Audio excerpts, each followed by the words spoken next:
volvemos un poquito, o volvemos una diapositiva para atrás. Habíamos dicho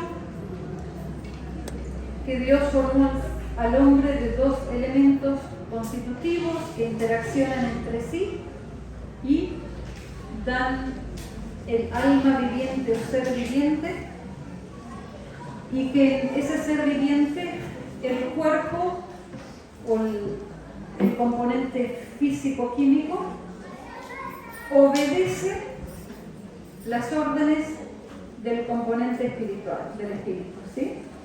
El que da las órdenes y decide y piensa y evalúa y siente y huele y todo aquello que no es capacidad de la materia, todo aquello que una planta no puede hacer y que un ser humano sí puede hacer, son funciones del espíritu del hombre. Marcábamos la diferencia: el espíritu del hombre no es el Espíritu Santo, ¿sí?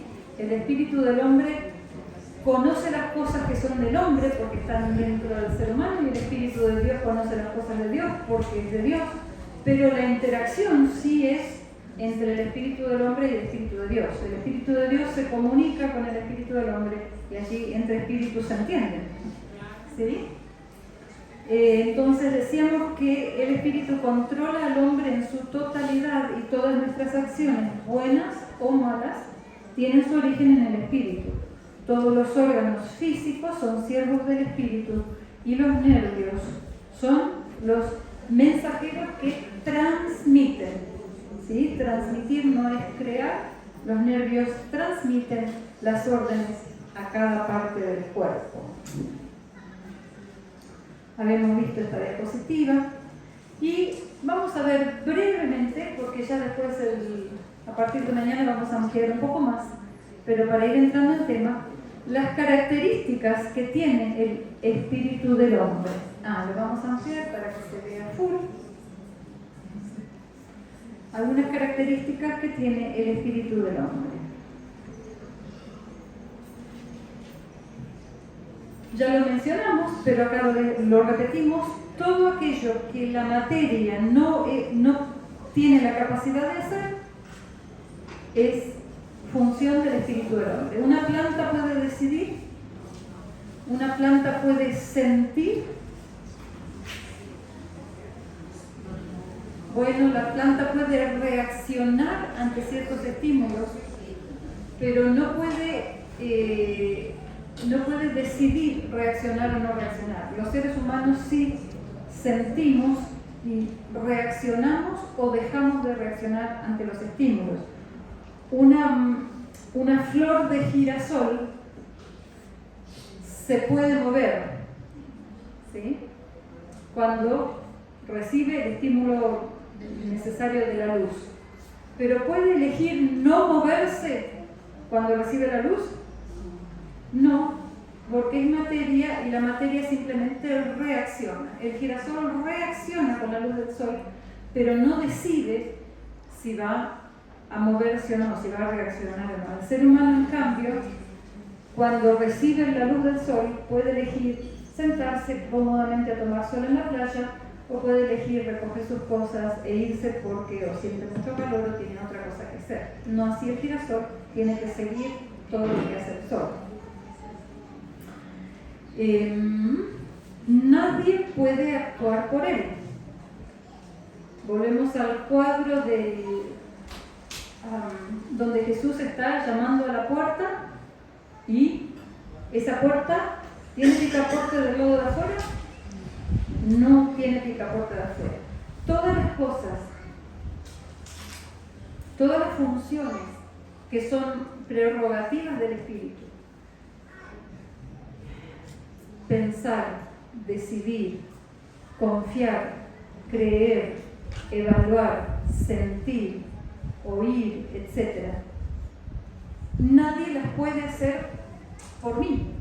Solo mi espíritu puede actuar por mí. Nadie puede sentir por mí, nadie puede actuar por mí, nadie puede pensar por mí, ¿sí? Dios lo colocó que en la esfera de cada individuo, su espíritu y solamente su espíritu puede actuar. Nadie puede actuar Y esto es lo que decíamos, nos da la responsabilidad, porque si yo dijera, bueno, porque mis padres fueron ladrones y yo aprendí a robar, entonces no me quedó otra más que robar, ¿podría Dios sostener como responsable a la persona si eso fuera así? No. Tus padres pueden haber sido ladrones, pero solo tu espíritu decide robar o no robar, más allá de lo que hayan hecho tus padres. Y eso nos hace individualmente responsables. ¿Sí? Nadie puede forzarlo a obedecer. El espíritu humano solo puede ser conquistado o persuadido. ¿Puedes forzar a alguien a que te quiera? ¿No? ¿Puedes forzar a alguien a que te obedezca? Bueno, puedes forzarlo si le pones a punta de pistola, ¿no? Se puede hacer muchas cosas, porque por miedo podemos ceder nuestra libertad de actuar. Pero, salvo que sea una situación extrema, y en todo caso, si decide obedecer las órdenes de otro, la decidió el propio espíritu. Pero nadie puede forzarlo a obedecer. En nuestro, o mejor que los ejemplos políticos, vamos a poner el ejemplo de los mártires, ¿sí? Estaban sometidos sus cuerpos a las torturas, a la hoguera, pero su espíritu renunció a su fe o no. No, ellos mantuvieron su fe firme, por más que el cuerpo tuvo que sufrir todas las torturas que sufrieron. Pero el espíritu no puede ser forzado ni con el más extremo dolor. Solo puede ser conquistado o persuadido. ¿Sí? Podemos ceder al dolor, pero en todo caso la decisión de ceder sigue siendo decisión del espíritu. ¿Sí? Nadie puede someterlo excepto él mismo. Y ya vamos a ver que esto tiene conexión para que podamos entender después la ley de funcionamiento. Dios creó al espíritu humano para funcionar como un canal. Un canal tiene una entrada y una salida. ¿Sí? En la entrada de nuestro espíritu tenemos siempre la información. Nuestro espíritu se alimenta de información.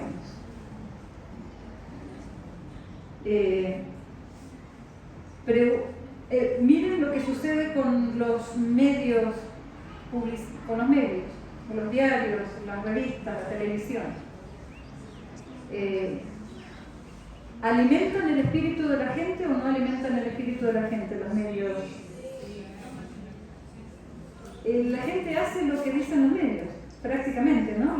Lo que los medios dicen, la gente lo toma, lo absorbe y eso hace y eso opina muchas veces, ¿no? Manejan la opinión y la acción, porque la gente obviamente toma de ellos, no porque la información se meta con una jeringa dentro nuestro, sino porque en el puerto de entrada el espíritu toma esa información y en el puerto de salida va un impulso eléctrico que va a ser transportado al cuerpo. Y decíamos que el espíritu es dependiente, no puede nunca ser independiente, ¿sí? De acuerdo a con quién se conecte, a quién es la fuente de su conexión, va a funcionar de una forma o de la otra, ¿no? Si me conecto a 110, si yo tengo esta computadora, no puede funcionar en forma independiente, necesita estar conectada. Entonces, si la conecto a la corriente correcta, 220, va a funcionar bien. Si la conecto a 110, va a haber un problema con mi computadora. El ser humano, ¿con quién quedó conectado desde la caída de Adán y Eva? Quedamos conectados a una corriente eléctrica distorsionada, que es la de Satanás. Y tiene necesidades, ya las vimos, ¿las recuerdan? Las resumíamos todas en el amor, la gran necesidad del ser humano.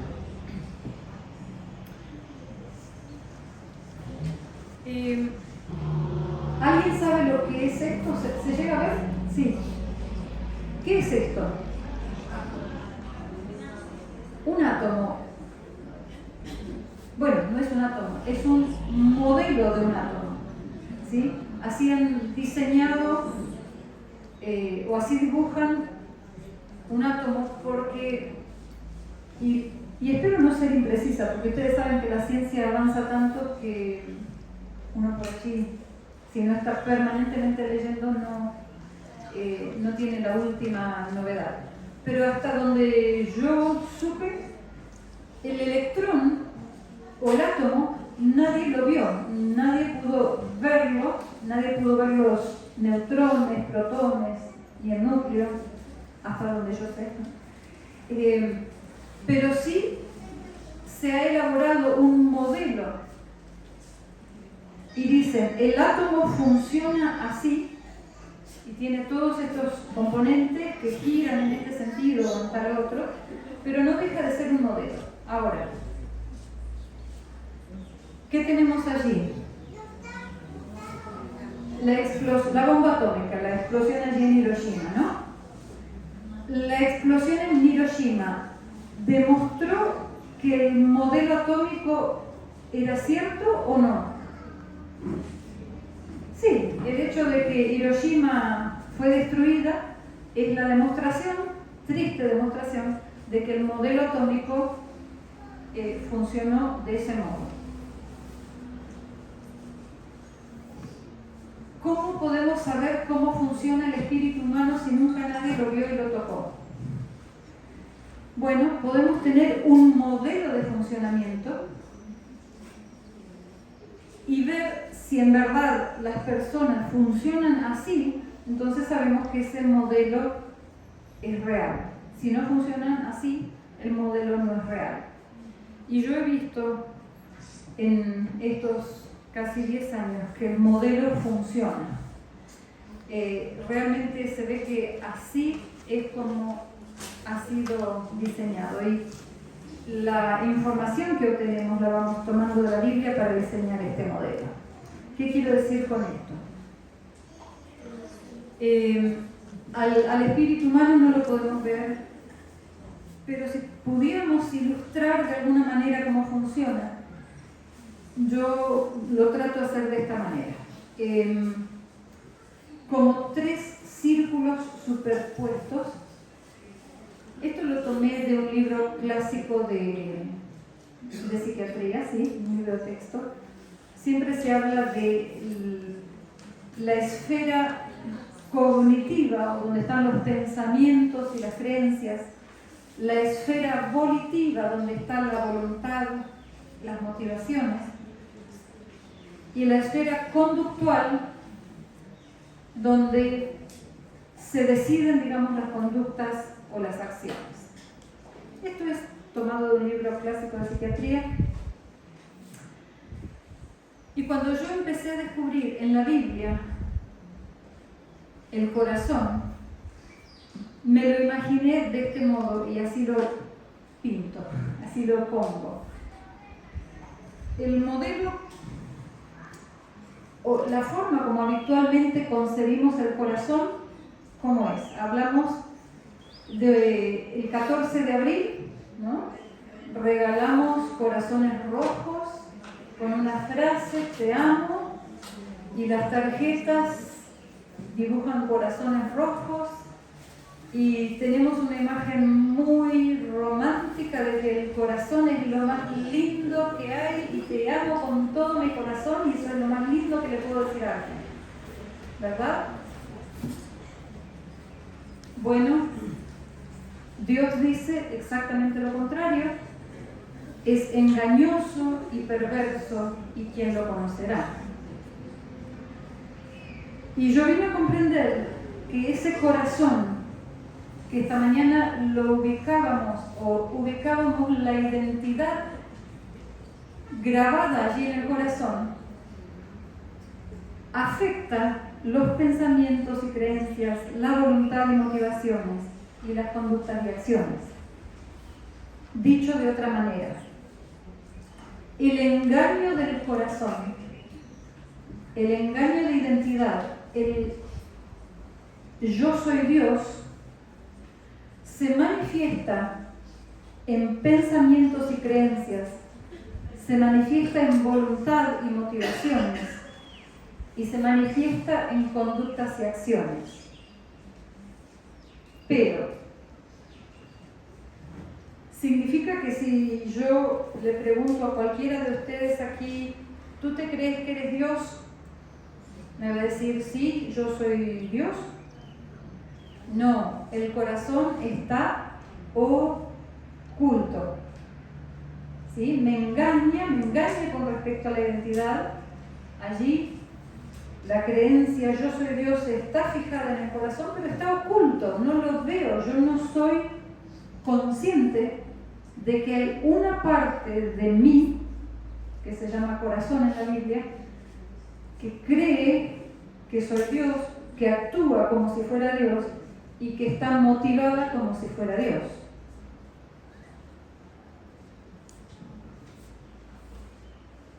Entonces, allí, esa identidad incorrecta, que yo soy Dios, quedó fijada en el corazón de Adán y Eva, luego en el nuestro. Esa motivación, ese engaño del corazón me lleva a evaluar las cosas de una manera distinta, de modo tal que mi motivación ha quedado trastocada, y ahora vamos a hablar un poquito de eso. Y no sé si se llegan a ver las flechitas, sí, quedó mal animada esta diapositiva. Y el corazón me lleva a tener acciones o conductas motivadas por ese engaño que no van a ser saludables.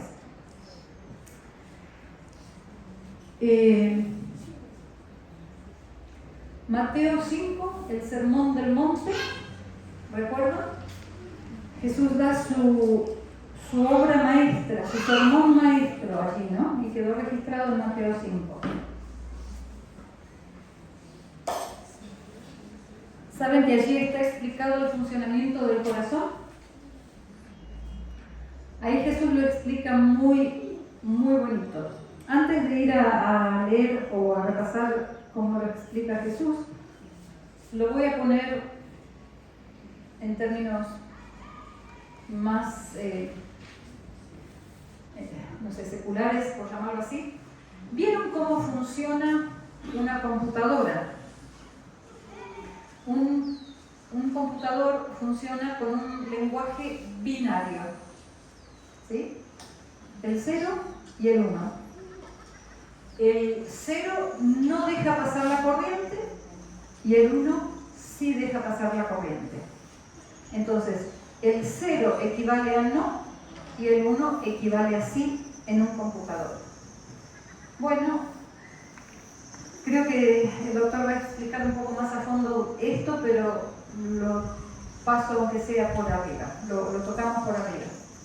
El corazón del ser humano funciona de una manera parecida. Trabaja con un sistema binario, con dos conceptos. ¿Y esos dos conceptos cuáles son? El de ganancia y el de pérdida. Cuando una determinada situación la evalúo, o mi espíritu la procesa y la evalúa como ganancia, le va a decir sí y va a dejar pasar la corriente para que yo realice esa acción. Y cuando una determinada situación mi espíritu la evalúa como pérdida, la corriente no va a pasar y no se va a realizar esa acción. Supongamos que estamos corriendo una maratón o una carrera y de pronto estamos muy cansados, pero queremos llegar al final.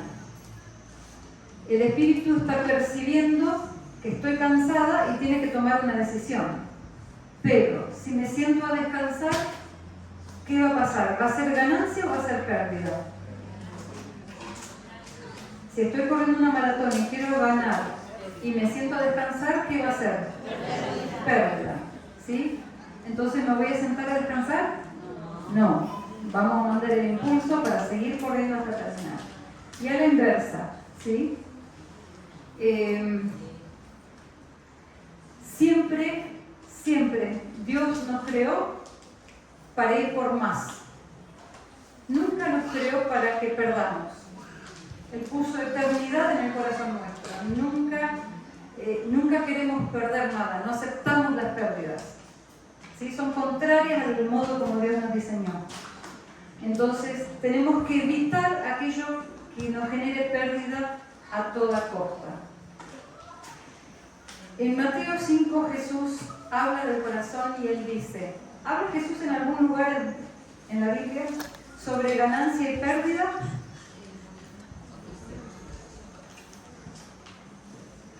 Cuando Jesús dice, no se hagan tesoros en la tierra, donde la polilla y el orín corrompen.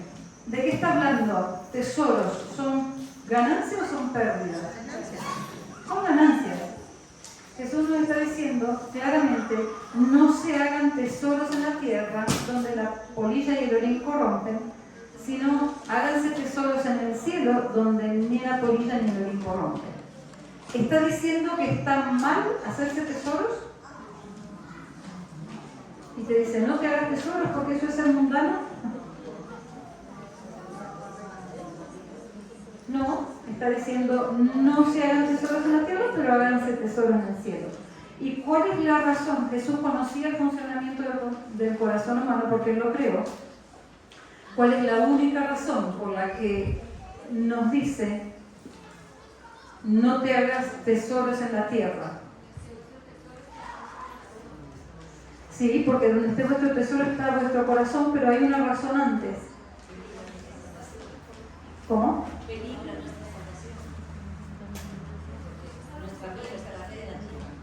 Exacto. La única razón por la que no has de hacerte tesoros en la tierra es porque en la tierra se pueden perder. Y Dios no te diseñó para que toleres la pérdida. Él te dice, no pongas tu tesoro en cosas que se pueden perder, porque si pierdes tu tesoro, pierdes tu vida. Porque donde esté vuestro tesoro estará vuestro corazón, y del corazón mana la vida. Entonces, si tú pierdes tu tesoro, pierdes tu vida.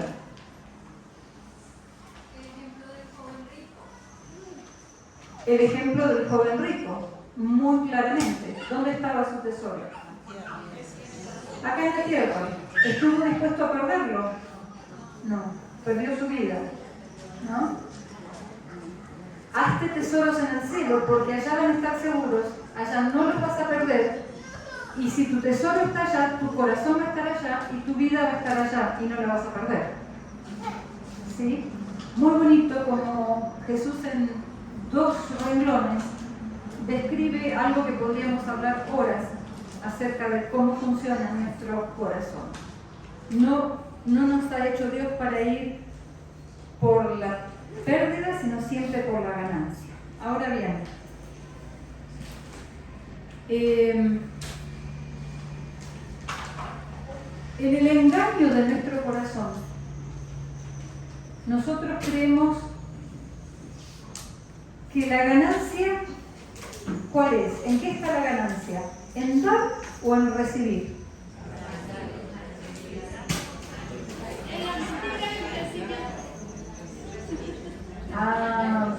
Acá muy influenciados por mucha cosa, algunos dicen dar, pero si los que salen, el doctor siempre hace esta prueba, si los que salen por allí me tienen que dar 100 soles a mí, y los que salen por allí, yo les tengo que dar 100 soles a ellos, ¿por dónde van a salir?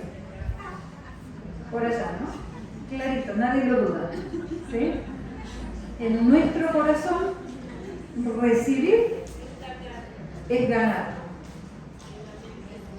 Y dar es perder. O recibir menos de lo que teníamos que recibir es perder.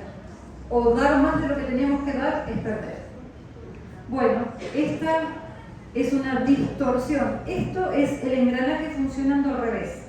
¿Se acuerdan que esta mañana decíamos cuando Adán y Eva se conectan a la fuente incorrecta, que es la información que les da Satanás, se trastoca su mente, se trastoca el engranaje? Aquí está el eje del engranaje.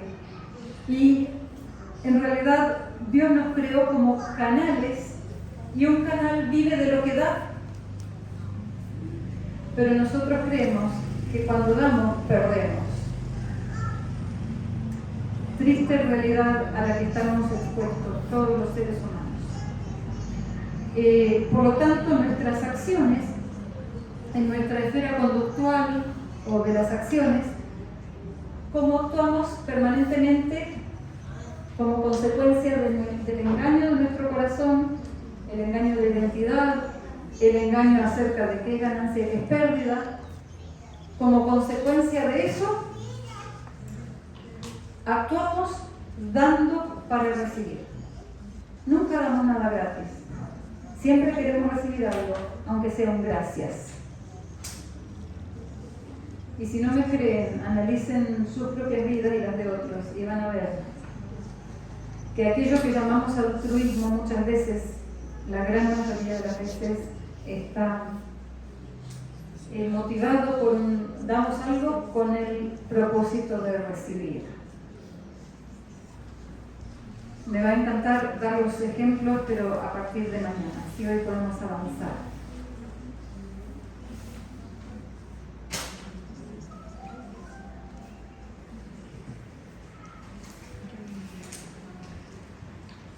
¿Se pueden identificar con alguno de estos procesos? ¿Todavía no? Vamos a ver lo mismo en otros formatos, ya no como círculos, sino como franjas. Es lo mismo, estas cosas no se pueden dibujar porque no son cosas materiales, pero para que nos orientemos y tengamos un modelo. Allí tenemos el espíritu del hombre que recibe información a la entrada y a la salida, se conecta con la corteza cerebral y le envía un impulso eléctrico. A nivel de recibir la información, lo que vemos, lo que escuchamos, lo que sentimos, somos conscientes, ¿sí? Tenemos que tener conciencia de si esto está frío o caliente para saber si lo voy a tocar o no lo voy a tocar. Pero luego de pasar por un plano consciente donde sé lo que hay ahí, el espíritu humano pasa por, o la información, o el proceso sigue, la digestión, por decirlo así, la digestión de la información sigue a través del corazón. Allí lo pinté, bueno, también la franja negra que simboliza el corazón negro que habías pintado en las esferas, ¿no? El corazón o subconsciente, porque Dios dice que el corazón está oculto y que solo Él lo conoce, pero que a su vez Cristo vino para ayudarnos a revelar lo que hay allí. Entonces, evaluamos primeramente de manera consciente, luego de manera inconsciente y después nuevamente somos conscientes de lo que hemos evaluado para poder tomar una acción. Cuando evaluamos algo de manera consciente, lo evaluamos como verdadero o falso, y cuando evaluamos algo con nuestro corazón, evaluamos las cosas como ganancia o pérdida. Pero allí vemos, nuestro corazón las evalúa de forma distorsionada y consideramos pérdida lo que Dios dijo que es ganancia y consideramos como ganancia lo que Dios dijo que es pérdida. Esto le pasó ya a Eva, ¿verdad? Cuando Dios le dijo a Eva comer del fruto, ¿qué iba a ser? ¿Iba a ser ganancia o pérdida para ella? Iba a ser pérdida. Y no comer del fruto, ¿qué iba a ser? Ganancia, porque iba a preservar su vida. Ahora viene Satanás y le dice todo al revés. Si tú comes del fruto, ¿iba a ser ganancia o pérdida? Ganancia, porque vas a ser como Dios. Y si no comes del fruto, no se lo dijo, pero estaba implícito de alguna manera, vas a sufrir una pérdida porque vas a quedar siendo un simple ser humano. Te pierdes la posibilidad de ser Dios. Allí, Eva y luego Adán aceptan el engaño y se trastoca qué es ganancia y qué es pérdida. Quedan invertidos los polos, por decirlo así, o los signos. Y toda su vida continúa y transcurre y la transmiten a sus descendientes con esta distorsión en nuestra manera de evaluar las cosas. Qué triste condición la que vivimos. Entonces, la información la recibimos, primero la evaluamos como algo verdadero o falso. Si es verdadero, como el juego de Tetris, ¿no? Si encaja bien con nuestras creencias previas, es algo verdadero y lo absorbemos. Si es falso, no encaja bien con nuestras creencias previas, lo rechazamos. Y volviendo a la ilustración del juego de Tetris del rompecabezas, si lo puedo graficar de una manera, diría así. Cuando armamos un rompecabezas, ¿qué es lo primero que armamos? El marco, ¿verdad? Buscamos todas las fichitas que tienen un lado recto y allí vamos armando el marco y después vamos armando el centro. Y ese marco nos orienta para saber cómo seguir con el resto. En los procesos que el ser humano realiza en su mente, yo digo, el engaño que absorbieron Adán y Eva dio vuelta el marco. Entonces, el lado recto, en lugar de quedar hacia afuera, quedó hacia adentro. ¿Y cómo va a ser el rompecabezas si el marco está dado vuelta? ¿Hay manera de encajarlo? No hay manera. No hay manera de que podamos vivir en la verdad mientras el engaño de nuestro corazón esté presente. Porque nuestro corazón nos va a llevar a evaluar todo de manera distorsionada.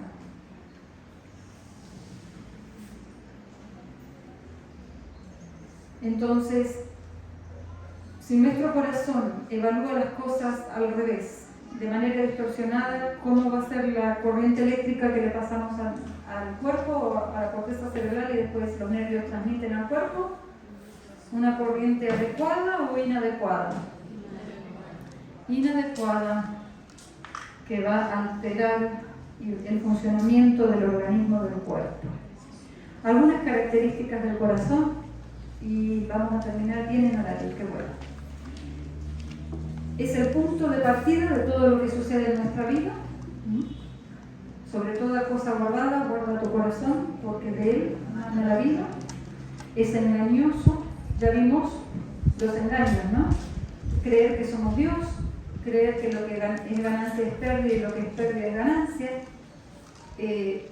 actuar o decidir actuar dando para recibir, esto está bien en consonancia con lo que entendemos, la distorsión de ganancia y pérdida. Entonces, como recibir es ganancia, damos pero siempre para recibir, nunca damos gratuitamente, como es el diseño de Dios. Ya lo vamos a ver, que seamos un canal que toma para dar y da en forma gratuita. Nosotros actuamos dando para recibir en este circuito de nunca acabar, pero que en realidad trabajamos sobre un vacío. Y el corazón está escondido para el ser humano, por eso lo podemos llamar como que es subconsciente. No encuentro que otra palabra, no me refiero, cuando hablamos en la ley de la vida de subconsciente, no nos referimos al subconsciente en el concepto en que Freud habla del subconsciente, sino en la palabra que podemos elegir para expresar que no somos conscientes, es decir, hay allí una información que está escondida a nosotros mismos. Nuestro propio corazón nos engaña. ¿Qué resultados nos trae los engaños del corazón? La falsa identidad y el error en en la interpretación de qué es ganancia y qué es pérdida. Bueno, si yo soy Dios, no necesito una fuente.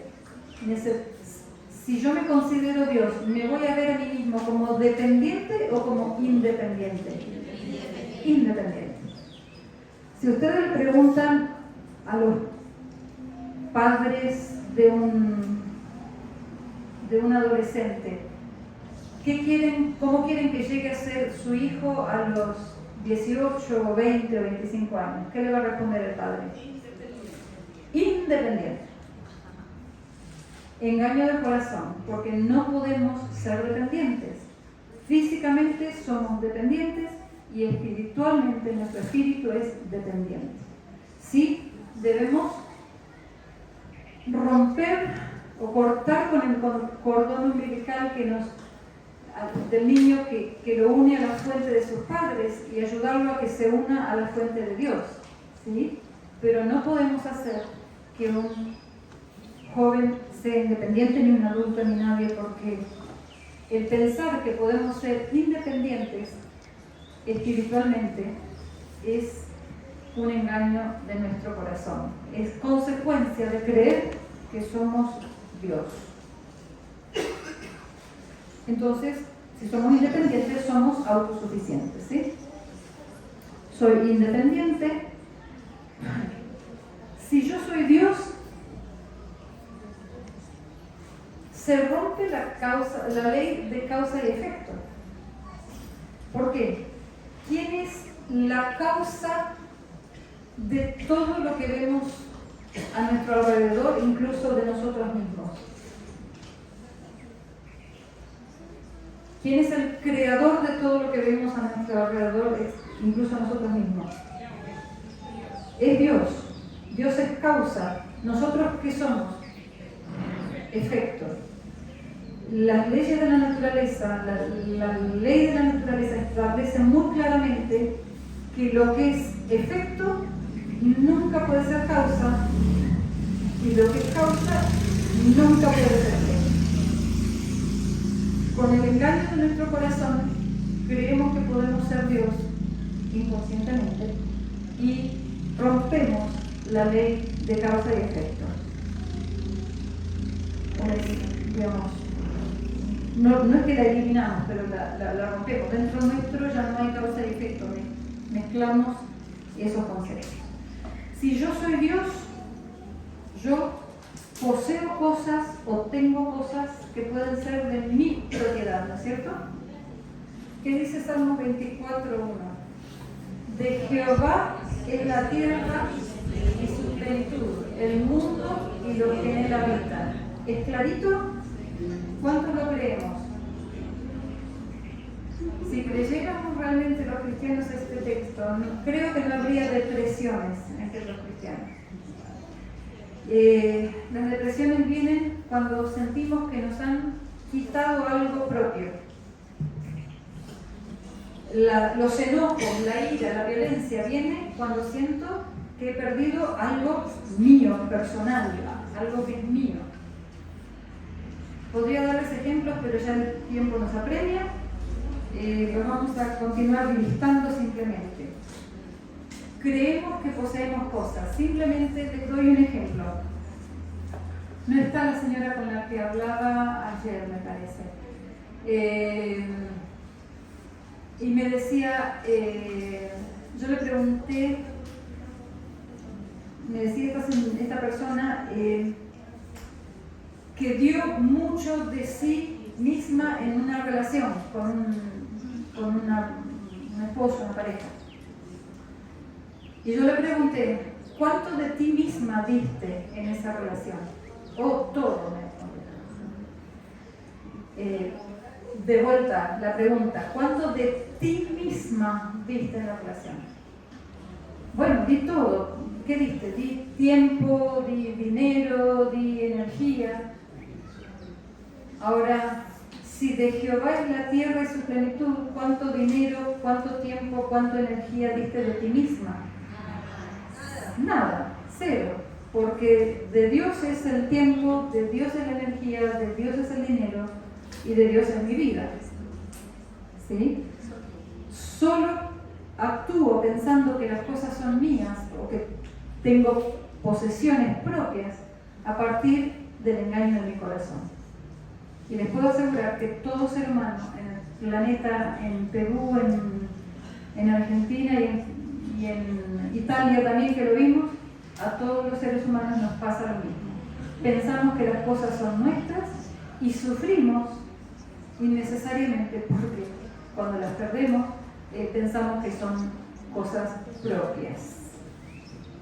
Si yo soy Dios, yo puedo hacer las cosas por mí mismo, ¿sí? Entonces, yo gano el dinero, yo toco el piano, yo estudio y me olvido que por Dios y para Dios y a través de Dios son todas las cosas. Si yo soy Dios, yo merezco respeto, gratitud, reconocimiento y hasta alabanza. Si yo soy Dios, yo sé lo que está bien y lo que está mal. No necesito tomar información de Él. Lo que yo pienso está bien o está mal. Yo sé lo que es mejor y lo que es peor. Si yo soy Dios, yo soy la medida. Mi mecanismo de evaluación de la información o de las situaciones es el correcto. No necesito una ley porque yo soy mi propia ley. Triste condición a la que nos lleva nuestro engañoso corazón. Algunas conductas que lo evidencian, estaban tomando fotografías. Luego se las vamos a pasar, no se preocupen. Se los dejo una vez más. Pero igual después les vamos a pasar, yo les voy a pasar a los organizadores las diapositivas, así que van a poder copiarlo de allí.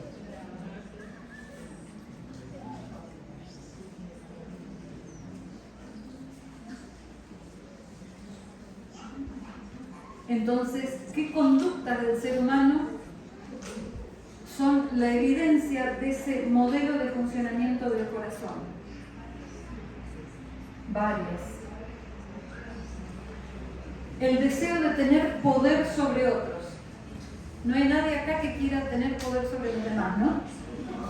No hay ningún esposo que quiera tener poder sobre la esposa y decirle qué es lo que tiene que hacer y lo que no tiene que hacer, y no hay ninguna esposa que quiera tener poder sobre su esposo, ¿no? Y decirle a qué hora tiene que volver y a qué hora no. Acá no hay ninguno de esos. El ejercer control sobre los demás. No solo sobre las personas, sino sobre las circunstancias. ¿En qué consisten los ataques del pánico? Causa de consulta más frecuente en psiquiatría. En querer controlar las circunstancias. ¿Sí? Quiero controlar bueno, a ver, no se me viene ahora un ejemplo, pero quiero controlar todo. Todo tiene que estar bajo control. Voy y chequeo 3 o 4 veces a ver si cerré la puerta con llave, a ver si bajé la llave de gas, a ver si... Yo tenía un paciente, caso extremo. Los casos extremos nos ayudan a entender, ¿no? Perfectamente normal, digamos, el hombre vivía una vida normal, no tenía ninguna situación en la que no estaba, en la que tuviera una esquizofrenia o una cosa así. Simplemente tenía un trastorno de ansiedad y en su ansiedad tenía que levantarse a medianoche a ver si las estrellas estaban en su lugar. Y muchas veces no podía dormir pensando que las estrellas podrían haberse caído. Bueno, si las estrellas se pueden caer, la Biblia nos habla, ¿sí? Pero nunca nos dijo Dios que es función nuestra controlar que las estrellas estén en su lugar o no. Juzgar a los demás. No, esto no pasa nunca, y menos entre los adventistas, ¿no? Nunca. Nunca somos nosotros la medida. Siempre le damos la razón a los demás, ¿no? Nunca juzgamos. Requerimientos de aprecio, respeto, aplauso, que me digan muchas gracias por lo que ha hecho por mí. No, ninguno lo tenemos, ¿no? ¿No? Bueno, yo les podré contar mi historia, la cuento siempre con el perrito Romeo. Como me empezó mi dolor de cabeza, simplemente porque esperaba que me dijera gracias la dueña del perrito que yo había cuidado porque se había perdido durante un par de meses. Yo ni siquiera era consciente, obviamente el corazón es engañoso, es inconsciente.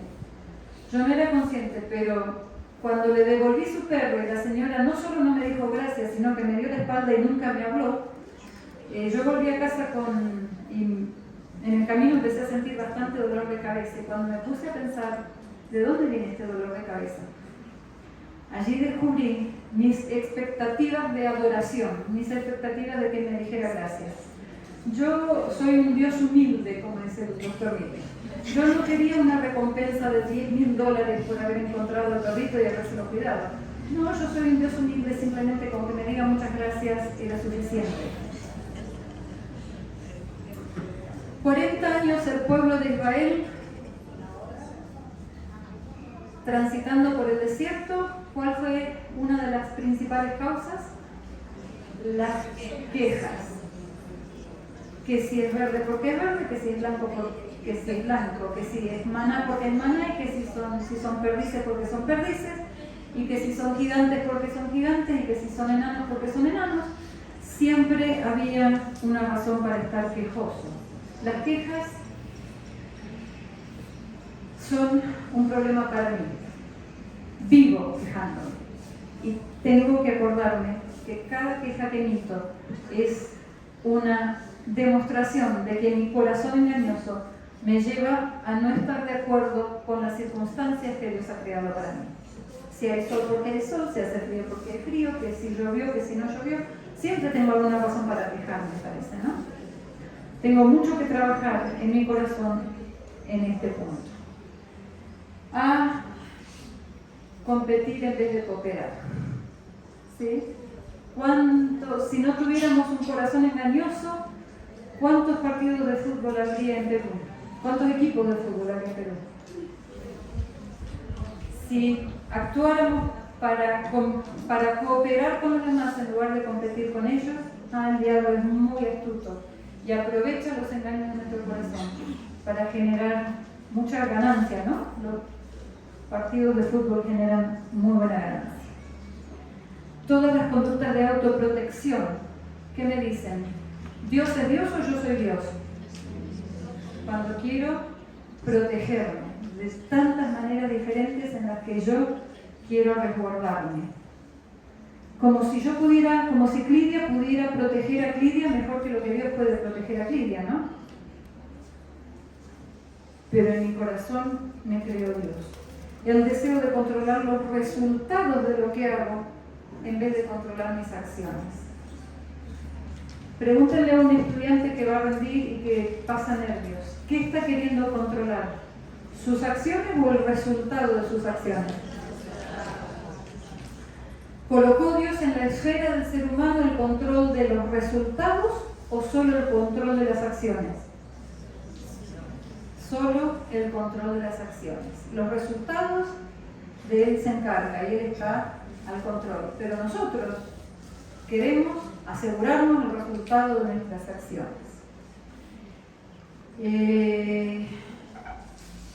Y aquí la última que nos va a dar que hablar también durante el resto del seminario, el que damos antes de tomar. Yo le preguntaba a esta señora que les comentaba, ¿cuánto diste de ti misma? Y ella decía, todo. ¿Por qué? Porque cree que da de sí misma o reconoce su necesidad de tomar antes de dar. Claramente cree que da de sí misma y no reconoce que como criaturas no tenemos nada y que todo lo que tenemos para dar es porque antes lo tenemos que haber tomado de la fuente de Dios, sea elementos espirituales como el amor, la seguridad, la verdad, ¿sí? Lo hemos tomado.